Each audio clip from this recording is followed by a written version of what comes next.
سب سے اولا والا ہمارا نبی.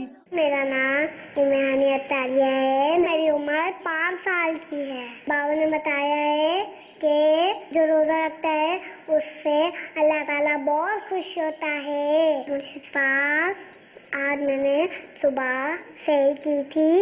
آج میں نے روزہ رکھا ہے اور میں نے اپنے ماما بابا کو آج کھانے کے لیے تنگ بھی نہیں کیا ہے اور پینے کے لیے بھی تنگ نہیں کیا ہے. یا مشتاق آج کے میں اپنے روزے کا ثواب آپ کو پیش کر دیتی ہوں. آپ قبول فرمائیے اور آپ دعا کر دیجیے میں آئینہ بنوں.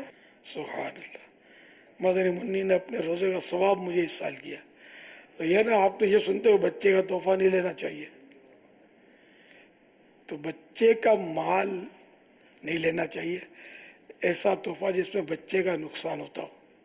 مال دے گا تو نقصان ہوگا, اس کا مال جائے گا نا اس کے پاس میں. تو روزے کا ثواب بچہ دے گا, اس میں اس کا نقصان تو نہیں ہوگا. تو بچہ بھی ایصال ثواب کر سکتا ہے. یہ ایصال ثواب ہے. اب یہ زائد ہے کہ آپ قبول فرمائیے, یہ اس کی حاجت نہیں ہے کہ وہ قبول کرے, یہ ضروری نہیں ہے. وہ ایصال ثواب تو چپکے سے بھی کسی نے کر دیا, کسی کے دیا, تو اس کے نامہ عمل میں وہ ثواب درج ہو جائے گا, انٹر ہو جائے گا. ہمارے عام طور پر یہ کہتے ہیں میں نے اتنے درود شریف پڑھے, آپ قبول کر لیجیے ثواب اس کا. یہ قبول کر لیجیے, اللہ قبول کرے. اللہ قبول کرے گا تو ہی ثواب ملے گا اور پہنچے گا بھی.